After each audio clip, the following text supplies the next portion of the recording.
Hey, hey, hey. I think you fell asleep there for a second. We were talking about consciousness. Consciousness is interesting in relation to sleep. For example, when you sleep at night, we give up our consciousness and we consider our consciousness to be so precious. We want to live forever, we want to be conscious forever. But at night, when we go to sleep, we usually just give it up for a third of our lives. Think about if you got that third back, if you could be conscious for that entire third, we would be living that much longer, or at least have a memory of our lives that much longer. Think of how much longer you seem to be alive if we could be alive 24 hours, conscious 24 hours a day. Yet at night, we just give that right up. And you might say, yeah, but I dream, but we dream for just moments during the night and forget most of them anyway, if not all of them. Many nights we forget all of our dreams, and we're okay with that too. Even the relationship between consciousness and memory gets kind of hazy at that point. Is memory what it takes to be conscious, to remember what you've observed? Is a camera conscious while it's recording? There are philosophical constructs that would say yes, a camera has a form of consciousness while it's recording, is it processing? Is it reflecting on what it sees and all of this? I think we need more than that for consciousness. For example, let's say I could give you this deal where I could say, you can live forever. I will grant you eternal life. You can live forever, but with one caveat, that you wouldn't be conscious.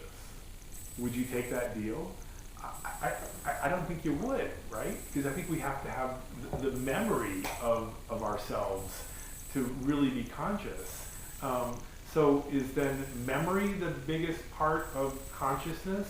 If I was to say, I will give you a great vacation, amazing vacation for 30 days, for an entire month, with the caveat that you wouldn't remember any of it. Or you could have a vacation for one day, but you'll remember the whole thing. Which would you take? I think most of us would choose the one day because we have to have the memory of the vacation for it to be real at all.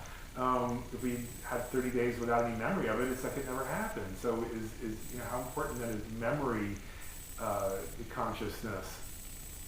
What if we could change bodies, right? I could be in your body and you could be in my body, but you would have all of my body, including my brain and my memory and everything else.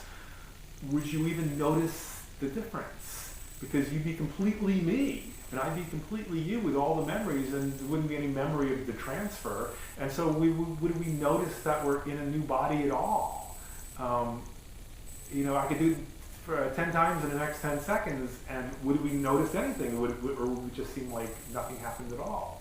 I could be doing it for all you know.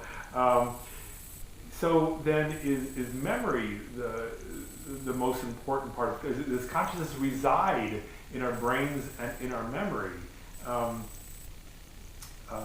Where does consciousness start? Think about your childhood. Were you conscious as a child? I think we think I remember thinking I'm here as a child. What about when you're a baby? Probably can't remember that, but is a baby conscious? Is there a cutoff point between unconscious and conscious in your development? What about before you're born? What about when you're just a ball of cells or just a couple of cells?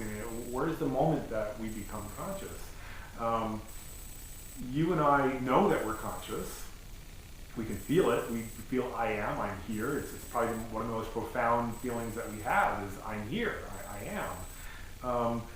So we know this, but what about like a dog? Is a dog conscious? I think most of us would think, yeah, a dog is conscious. A dog can be loyal and protect the owner and things like this, and probably has a feeling of I am. Okay, so the dog is conscious. What about a mouse? Is a mouse conscious? Well, mouse has children, protects their children and all that sort of thing, and goes about their day, getting food and all of that, is probably conscious too. Well, what about a bacterium, or an ant, or a virus? Is a virus conscious?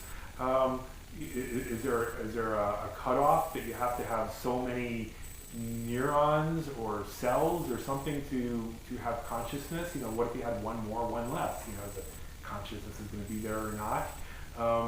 Panpsychism, it's a form of philosophy, would suggest that the universe is conscious. Every particle in the universe has an elementary form of consciousness, and that as they build up, they have greater and greater complexity of consciousness. But to me, that in a way, that just takes the I don't know where consciousness is in the brain, so now I'm going to say, well, it's in the elementary particles of the universe, and we don't know where it is in there either, and it's much smaller, we can't even look inside. So to me, that's just kind of a transference, and I don't quite feel satisfied with that either. Is consciousness just a construct of the brain, like digestion is constructed by the stomach, or beating of heart and flow of blood by the heart? Is really consciousness no more than just like digestion? And we're tricked into thinking this feeling of I am. And this is just the construction of the usual mechanisms and day-to-day stuff that the brain does. And that's all it is. And we think that, this is consciousness and I'm here and all of that. And maybe that's just a trick. Nothing at all. What if I can put you in a time machine and you can go back 10 seconds in time and meet yourself from 10 seconds ago, and you'd be able to talk to yourself and say, hey, you're about to go in a time machine. Anyway, and you could look at each other and talk and have a conversation. Where is the consciousness? Is it in you that is here now, or you 10 seconds ago? Are we then split into two consciousnesses? What if we could then take the two of you and go back 10 more seconds and meet the third, and on infinitely? Can you infinitely then split your consciousness? Friedrich Nietzsche suggested, or wrote, perhaps even believed, there's some suggestion he might have believed this, that we live our lives over and over again, from the moment of our birth to the moment of our death. That it's like it's like Groundhog Day, where you wake up each day and the exact same sequence of events happen. That's what our lives are like. We live our lives over and over again, the exact same sequence over and over again.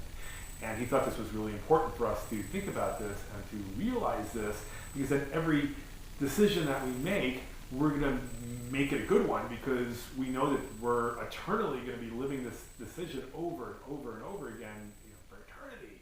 And so we really should think of ourselves doing this, and then really consider every